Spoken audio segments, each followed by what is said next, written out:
Cockroach জনতা party CJP তারা আজ যে আন্দোলনে বড় ধরনের একটা পরিস্থিতি তৈরি হয়েছে, প্রিয়াঙ্কা গান্ধী, রাহুল গান্ধী, অখিলেশ যাদবের মতো নেতাদেরকে আটক করা হয়েছে এবং একই সঙ্গে যন্তর মন্তরের সামনে তারা থাকবে, দাবি থেকে সরবে না, এমন ঘোষণাও সিজেপির পক্ষ থেকে দেওয়া হয়েছে। সবটা নিয়ে কথা বলতে চাই। নয়াদিল্লি থেকে সিনিয়র সাংবাদিক সোম বসু আমাদের সঙ্গে যুক্ত হয়েছেন। সোম বসু, আপনাকে আমন্ত্রণ জানাচ্ছি, কৃতজ্ঞতা আপনি আমাদেরকে সময়টা দিচ্ছেন। এবং আপনাকে বলে রাখি, আমার সঙ্গে আমার পাশে এই মুহূর্তে বাংলাদেশের একজন সিনিয়র সাংবাদিক এবং আমাদের গেল অন্তর্বর্তী সরকারের প্রধান উপদেষ্টা যিনি ছিলেন, তার উপপ্রেস সচিব হিসেবে দায়িত্ব পালন করেছেন আবুল কালাম আজাদ মজুমদার, তিনি আমার সঙ্গে আছেন। তিনিও হয়তো এই ইস্যুতে আপনার কাছে কিছু জানতে চাইতে পারেন। আমি শুধু আপনার কাছে এই বিষয়টি একটু জানতে চাই, আপনি বাংলাদেশের জুলাই অভ্যুত্থানের ছবিটা দেখেছেন 2024 সালে, আপনি নেপালের যে জেনজিদের বিক্ষোভ সেটা দেখেছেন, তারও আগে শ্রীলঙ্কায় যা ঘটেছিল সেটাও নিশ্চয়ই আপনার চোখে আছে। সবকিছুর সাথে কি সিজেপির যা আন্দোলন সেটা কি মেলানো যাচ্ছে? আপনার মনে হচ্ছে কি সেই ওয়েভের মতো একটা ওয়েভ তৈরি হচ্ছে? জি, ঠিক সেই ওয়েভ ক্রিয়েট হচ্ছে না এখানে, কারণ ব্যাপারটা এবং ঘটনাটা এবং যেগুলো যুক্তিগুলো অনেকটাই আলাদা। জি, এখানে একটা পার্টিকুলার বিষয় নিয়ে এবং কিছু ছোট ছোট বিষয় নিয়ে আহ, এই আন্দোলনটা কোনো বড় মাস আন্দোলন না যে তারা চায় কোনো গভর্নমেন্ট বদলে যাক বা সেরকম কিছু। এখানে কিছু কিছু বিষয়, কিছু কিছু সিস্টেমের ওপর যে চেঞ্জেস, তার ওপর। আচ্ছা, হুম।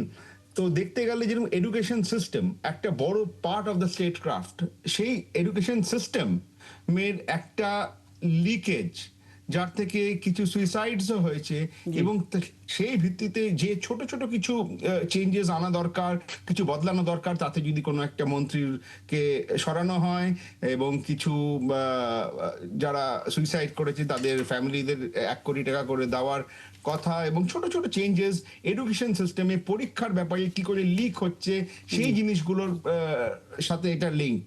এটা এই এই প্রোটেস্টের সঙ্গে কোনোভাবেই কোনো একটা বড় কোনো গভর্নমেন্টের এগেনস্টে আন্দোলন কিংবা একটা দেশের কোনো একটা টোটাল ইকোনমিক চেঞ্জ ওরকম জিনিসটা দেখা যাচ্ছে না, নাহি ব্যাপারটা সেরকম ঘটছে বলে বোঝা যাচ্ছে। বুঝতে পারছি।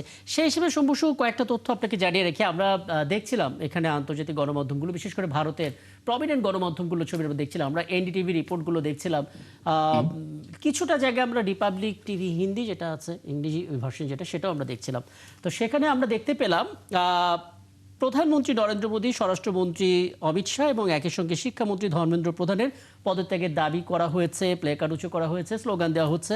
সেই জায়গায় রাহুল গান্ধী ছিলেন, অখিলেশ যাদবও উপস্থিত ছিলেন এবং সেখানে আসলে এই 12 থেকে 15,000 শিক্ষার্থী হঠাৎ করে এটা বেড়ে গেছে, তারা প্রত্যেকেও সমর্থন দিচ্ছে। তাহলে আসলে কি করে এটা মনে হচ্ছে? শুনুন, শুনুন, ব্যাপারটা ঘটেছে যে সিজেপি 6 জুন থেকে প্রোটেস্ট শুরু করেছে। সেই জি, প্রথম দিন থেকে আমি প্রেজেন্ট ছিলাম ওখানে। জি, তাদের দাবি হচ্ছে যে নিট এক্সামের লিকেজ কি করে হলো জি, এবং লিকেজের পর যা যা ভাবে ঘটনাগুলো ঘটেছিল সেগুলোর নিয়ে গভর্নমেন্টের সঙ্গে কথা, সরকারের সঙ্গে তারা ডিরেক্ট কথা বলার জন্য। জি, তো বিজেপি সরকারে যারা ছিলেন তারা কেউই প্রয়োজন মনে করেনি এসে তাদের সঙ্গে যোগাযোগ করতে কি কথা বলতে। জি, সঙ্গে জিনিসটা গড়াতে গড়াতে চলে আসে পার্লামেন্ট মার্চ। এই আচ্ছা, পার্লামেন্ট মার্চ ব্যাপারটা একটা অদ্ভুত জিনিস, কারণ এটা বুঝতে হবে যে ওটা একটা হাই সিকিউর জোন, এটাকে G, blue area, New Delhi district. সেখানে একটা জায়গা বানানো আছে যেখানে প্রোটেস্টের নিয়ম এবং প্রোটেস্ট করতে পারি লোকে, এবং সেটা অ্যালাউড। তার জন্য 10 দিন আগে পারমিশন নিতে হয়। সিজেপি সেখানে একদিন আগে পারমিশন চেয়েও পেয়ে গেছিল 6 তারিখের প্রোটেস্টে, যেটা শুরু হয় এবং সেটা চলতে থাকে। যখন গতকাল পার্লামেন্টের দিকে মার্চিং শুরু করা হয় বলে ওরা ঘোষণা করে, তখন একটা অদ্ভুত ঘটনা ঘটে। তখন সব জায়গাতেই দেখেছেন, আমি নিজে বাংলাদেশ কভার করেছি, সেই সময় আমি দেখেছি যে পুলিশ এক্সেস হয়ে যায়, কারণ দুই দিক থেকেই একটা মারামারি, একটা একটা ঝামেলা, একটা গ্যাঞ্জাম সৃষ্টি করা হয় আর কি। তো সেটা তো হয়েই থাকে একটা একটা স্টেটে, ওরকম ভাবে যখন একটা ভাবে পরিস্থিতি সৃষ্টি হয়। কিন্তু পুরোপুরি ভাবে রাহুল গান্ধী এখন বলছেন, এতদিন ছিল ধর্মেন্দ্র প্রধানের যে এডুকেশন মিনিস্টার তার রেজিগনেশন, এখন অ্যাড হচ্ছে যে আমাদের স্বরাষ্ট্রমন্ত্রী, প্রধানমন্ত্রী। হোম মিনিস্টার, তার জন্য এখন এগুলো এইভাবে একটু এবার একটু পলিটিক্যাল কালার নিচ্ছে। কারণ জি, দেখতে গেলে যখন এটা শুরু হয়েছিল জি, তখন এটা পুরো অরাজনৈতিক, টোটালি আপলিটিক্যাল ব্যাপার ছিল। জি। এবং এটা পরিষ্কার বোঝা যাচ্ছিল যে কোনো নেতা কোনো পার্টি কেউই প্রয়োজন মনে করেনি, এবং গুপ্তভাবে তারা তারা এটাও বলেছে আরে এটা দুদিনের ও ব্যাপার, একটা বিষয় একটু কমে জানার ছিল যাবে। আপনার কাছে। ককরোচ পার্টির শুরুটা যে ককরোচ শব্দটা প্রয়োগ করেছিলেন বিচারপতি, তার জন্য কি তিনি সরি বিচারপতি, বলেছিলেন? হ্যাঁ, দুঃখ প্রকাশ হ্যাঁ, করেছিলেন? বিচারপতি তার পরে উনি ওটাকে বলেছিলেন যে এটা এটা উনি এক্স্যাক্টলি ওরকম ভাবে কিছু মিন করেননি। আচ্ছা। ইট ওয়াজ মানে দেখতে গেলে একটা মেটাফরিক্যাল ভাবে সে বোঝানোর চেষ্টা করেছিলেন, এবং তারপর থেকে ওটা যে সোশ্যাল মিডিয়া ক্যাম্পেইন হিসেবে শুরু হয়, আচ্ছা। এবং সেটা ধীরে ধীরে দেখতেই পাচ্ছেন কিরকম রূপ নিয়ে নিল। আচ্ছা, আর একটা বিষয় একটু ছিল, তিনটা দাবির একটা দাবি ছিল আসলে এই শিক্ষামন্ত্রী ধর্মেন্দ্র প্রধানের পদত্যাগ। আরেকটা আমরা শুনতে পাচ্ছিলাম প্রশ্ন ফাঁসের সঙ্গে যে বা যারা জড়িত তাদেরকে দৃশ্যমান শাস্তির আওতায় আনার কথা। সেই ব্যাপারটা পুরোপুরি ঘটছে। সেটা 9 জন থেকে শুরু করে অ্যারেস্ট করতে করতে এখন 21 জন অব্দি বা ওরকম একটা অ্যামাউন্ট হয়েছে, এবং আচ্ছা। এবং একটা বড় চক্রান্ত যেটা এটা হয়ে এসছে, এবং সেগুলোতে ধরপাকড় চলছে।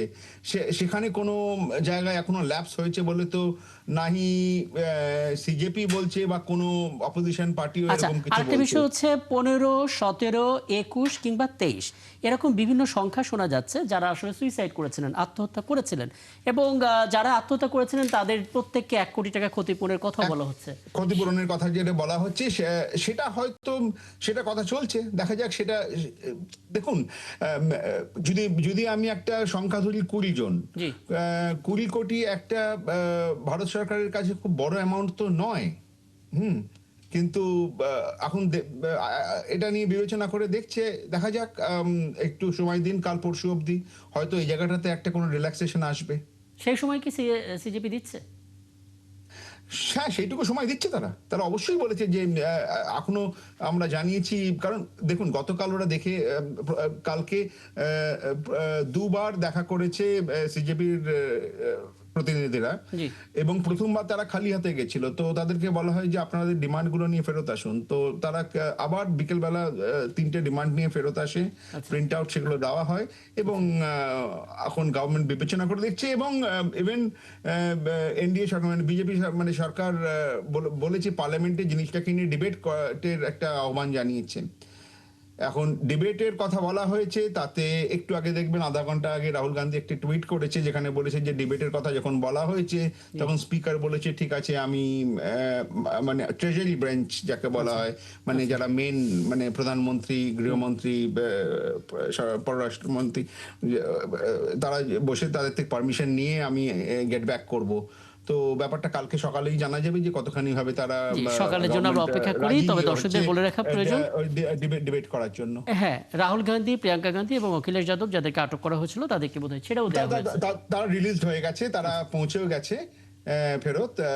বিভিন্ন জায়গায় তাদেরকে রাখা হয়েছিল, যেটা আমি আগে আপনাদের আগের প্রোগ্রামে বলেছি যে রাহুল গান্ধীকে নিয়ে যাওয়া হয়েছিল নর্থ দিল্লির ছাত্রশাল স্টেডিয়ামে, আর ওটাকে একটা বড় জেল হিসেবে অনেক সময় প্রোটেস্টারদের এগেনস্ট ইউজ করা হয়, তারপর ছেড়ে দেওয়া হয়। যথারীতি সেটাই হয়েছে। প্রিয়াঙ্কাকে রেখেছিল মন্দির মার্গ বলে একটি কাছেই পুলিশ স্টেশন আছে, যদিও প্রাইম মিনিস্টার্স হাউস আসে হচ্ছে তুগলক রোড পুলিশ স্টেশনের আন্ডারে, তাও ওনাকে নিয়ে যাওয়া হয়েছিল আরেকটু দূরে।